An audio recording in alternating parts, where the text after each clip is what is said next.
Hey guys, it's Mark from Ocaholic again, and yeah, here we're back with the news. So as I announced yesterday, we're going to do these videos on a daily basis. So yeah, let's start to directly talk about the news.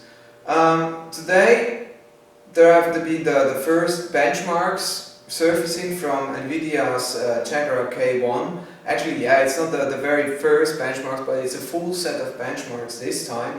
And it turns out that the thing is really fast in 3D. I mean, if you compare it to an Adreno 330 in 3D Mark, it's like up to 50% faster than the Adreno.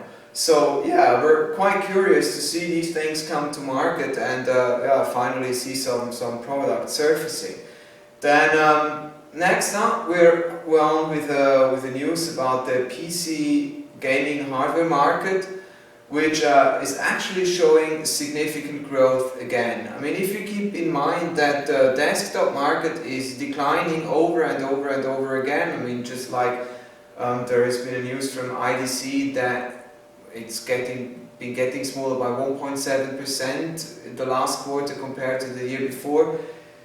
It's like rather interesting to see that really the gaming market is growing and growing again. I mean, yeah, obviously that's one thing that's making us quite happy since we're reviewing and talking about lots of high-end components. So yeah, we're exactly in that niche. So yeah, John Petty Research has announced that they estimate the value of the entire gaming market on this planet on $21.5 billion US, and they expect it to be worth $23.2 billion US in 2017. That's like 7.9% growth in 2 years. Yeah, one might say not even double-digit growth, but yeah, it's definitely substantial growth compared to the decline in the desktop market. So yeah, let's go to the next news, and there we go with Bethesda. Bethesda has actually confirmed its lineup for Gamescom 2014, so it's now officially out what they will be displaying during Gamescom 2014. And the two games are The Evil Within and The Elder Scrolls Online. Unfortunately, no things be shown about Fallout 4, which yeah, obviously would have been cool to see some stuff about Fallout 4 coming out, but yeah, Bethesda decided to talk about games that are going to be released soon. So yeah, we're going with the next news, which is about Thermaltake. Thermaltake, they have decided to come up with a new gaming headset. I mean, already yesterday. New gaming peripherals. I mean, yeah, really news about gaming peripherals. We can write stuff on a daily basis. This time it's Thermaltake via TT Esports. They're actually announcing their VERTO Gaming Headset, which is based on 40mm drivers, and they offer a frequency range from 10 Hz to 22 kHz, and they have an impedance of 32 ohms. Price should be somewhere around 79.99 euros, and what's rather special about these things is obviously the design. And they have something like squared, yeah, ear cups. Looks different, that's for sure. I personally don't like it, as you might have already guessed by the little pause in talking, but yeah, there will certainly be quite a few people liking these headphones, and hopefully they're also not bad, but we will see that in reviews soon. Then there is something really interesting. It looks like Panasonic is starting to sell SSDs in Japan, and by selling SSDs, it looks like they will be rebranding OCZ SSDs. I mean, as you guys might know, Panasonic is from Japan. OCZ now belongs to Toshiba, and Toshiba is also from Japan, so it might be possible that a few guys in Japan have been talking to one another and thought, yeah, come on, that's a good idea, let's try this out. So yeah, there we are, Panasonic SSDs. And actually it looks like that SSD they're selling at the moment is basically a Vertex 460. And yeah, another thing that's rather interesting is the price, since the 120GB version, although it's not yet available in Europe, would cost 65 euros. I mean, in terms of US dollars, that might be like 80-ish, something like that. Yeah, well, yeah, let's go with the next news there. So, what do we have here? Ah, yeah, Luca is really into Battlefield 4, and he is one of these premium users that's paying too much money for all the DLCs and stuff. But that's always a cool thing, because Luca is really, yeah, he's always taking screenshots. So he downloaded the 7.23 gigabyte patch, and yeah, took quite a few decent screenshots. If you're interested, check them out, visit our website, and yeah, you'll see quite a few of them. Or also go to our Facebook page.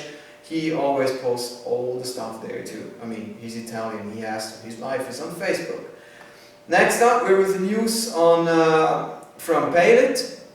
Palit have announced that they will be launching two passively cooled 750s. So yeah, the first of them is a 750 Ti KalmX, and the second one is a 750. And the clock bits are reference clocks, PCBs, reference clock, but obviously there is quite a large cooler on the thing to make it run passively. Then AMD, like a few weeks ago, there have been rumors that AMD is going to launch.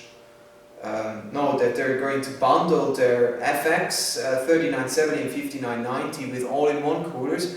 So we're finally seeing these products hitting the market, and it turns out there is a all-in-one cooler from Coolermaster in the bundle now.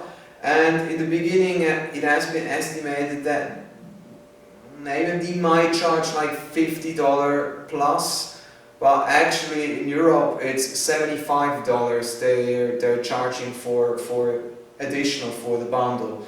So yeah, it's not really going to be cheap, although it's still good value for the money, and you can be sure that you can cool this 220 watts TDP quite well with the really thick radiator. And then the last news for today, that's about GTA 5 for PC. Yeah, that one is like around since GTA 5 for the consoles got released. It turns out that a Danish retailer did a mistake, and they've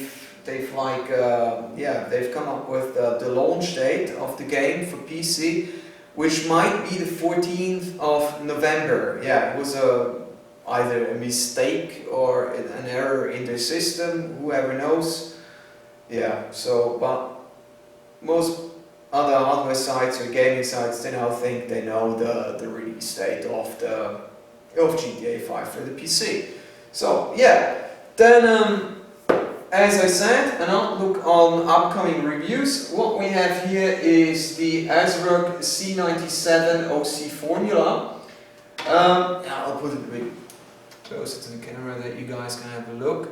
There are no reviews around in the web about this board, and tomorrow we're going to publish the preview on this motherboard. We will be talking, as always in our previews, about layout and design. And as you guys can see, there is like more gold on this board compared to the predecessor, but still there is the conformal coating, which makes it basically waterproof, and it's really cool feature for overclockers, because you don't have to insulate all the stuff, and you can bench for way longer, and it just makes everything much easier.